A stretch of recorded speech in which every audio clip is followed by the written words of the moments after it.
Bonjour à tous. Aujourd'hui, on se lance dans une véritable enquête de détective. On part sur les traces de l'un des ennemis microscopiques les plus redoutables et les plus anciens de l'humanité. Alors, on parle de l'un des plus grands tueurs de toute l'histoire. Le coupable? Un organisme minuscule, mais avec une armure quasiment impénétrable. Il a tourmenté l'humanité pendant des siècles. Notre mission, c'est de le démasquer. Pour bien comprendre notre adversaire, la première étape de l'enquête, c'est de remonter le temps. Il faut vraiment se plonger dans sa longue et, il faut le dire, sinistre histoire. Ce qui est absolument fou quand on regarde cette chronologie, c'est le temps qu'il a fallu. Près de 80 ans entre le moment où Wilhelmine a prouvé que la maladie était contagieuse, en 1865, et la découverte du premier antibiotique qui marche vraiment, en 1944. Ça a été une traque incroyablement longue et difficile. Bon, maintenant qu'on a le contexte historique, il est temps de mettre un nom sur ce tueur. On va procéder à son identification formelle. Déjà, son nom nous donne quelques indices. Mitchès, ça veut dire champignon en grec, parce que sa façon de pousser y faisait penser aux premiers scientifiques. Et bactérion, ça veut dire petit bâton. Mais sa caractéristique la plus importante, la clé de tout, c'est sa fameuse acido-alcoolo-résistance. C'est une sorte de bouclier naturel, et on va voir ça de plus près. Voilà la fiche d'identité de notre suspect principal. C'est le fameux bacille de Koch, ou BK pour les intimes. C'est lui qui est derrière la majorité des cas de tuberculose chez l'homme. Mais alors, la grande question c'est pourquoi cette bactérie est-elle si coriace? Pourquoi est-elle si difficile à combattre? Eh bien, la réponse se trouve dans son armure, une armure vraiment unique. Et voilà son arme secrète. Ce n'est pas une simple paroi de cellules, c'est une véritable forteresse. Elle est faite de matériaux très spéciaux, notamment de lipides qu'on appelle les acides mycoliques. Pour se faire une idée, il faut imaginer une épaisse couche de cire qui l'entoure. Et c'est justement cette armure de cire qui change tout. Ça la rend super résistante, ça la protège de notre propre système immunitaire et aussi de pas mal de produits chimiques. C'est un vrai blindage.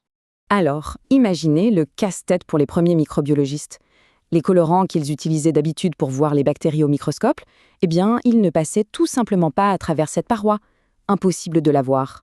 Et là, c'est le coup de génie. La coloration acido-résistante. L'astuce, c'est d'utiliser la chaleur pour forcer le colorant à pénétrer cette paroi de cire. Une fois qu'il est dedans, il est piégé. Même si on essaie de le rincer avec de l'acide, il ne part pas. Et ça permet enfin de voir le coupable, soit en rouge vif, soit en jaune fluorescent. Son autre grande stratégie, c'est la discrétion. Elle est incroyablement lente. Là où d'autres bactéries se divisent en quelques minutes, elle met entre 13 et 20 heures. Et ça a d'énormes conséquences sur le diagnostic. Et ce délai, on peut le mesurer. Les bactéries classiques, on les voit apparaître en culture en une semaine environ. Mais pour M. tuberculosis, il faut attendre entre 3 semaines et 1 mois, juste pour voir une colonie à l'œil nu. C'est une attente qui paraît interminable quand on a besoin d'un diagnostic rapide. Ok, donc on a un suspect qui est à la fois discret et super bien protégé. Alors comment font les labos aujourd'hui pour mener l'enquête et être sûrs à 100% que c'est bien lui? Eh bien, c'est une vraie procédure d'investigation qui se fait en plusieurs étapes bien précises. Tout commence, bien sûr, par la collecte des preuves, c'est-à-dire un prélèvement là où on soupçonne l'infection. Et après des semaines et des semaines de patience, voilà ce que les biologistes attendent de voir. Ces colonies si particulières, un peu rugueuses, couleur crème, qu'on décrit souvent comme ayant un aspect de chou-fleur. Mais attention, voir la colonie, ça ne suffit pas. Pour la confirmation finale, la preuve irréfutable, on passe à une série de tests biochimiques. C'est un peu comme relever une empreinte digitale unique qui permet de la différencier de toutes ses cousines. C'est bon, le coupable est formellement identifié. Le diagnostic est posé. Maintenant, la bataille peut commencer. Alors, quelle est la stratégie pour riposter? La stratégie, c'est une attaque sur 2 fronts. Le premier objectif, évidemment, c'est de tuer les bactéries présentes dans l'organisme. Mais le deuxième est tout aussi crucial, il faut absolument empêcher la bactérie de développer des résistances à nos traitements. Alors, notre arsenal, il repose sur 3 piliers. D'abord, pour traiter, on utilise des cocktails de plusieurs antibiotiques très puissants en même temps. Ensuite, pour la prévention, on isole les malades contagieux.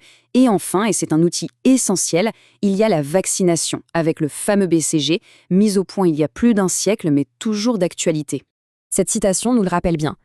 Même avec tous nos outils modernes, la tuberculose reste un défi de taille pour la santé publique. C'est une maladie tenace, une course de fond. Voilà, on a mené l'enquête, on a démasqué ce tueur ancestral, on a des armes efficaces pour le combattre. Et pourtant, Ça nous laisse avec une dernière question, une question fondamentale qui dépasse les murs du laboratoire. Comment se fait-il qu'aujourd'hui encore, la tuberculose reste une menace pour le monde entier ?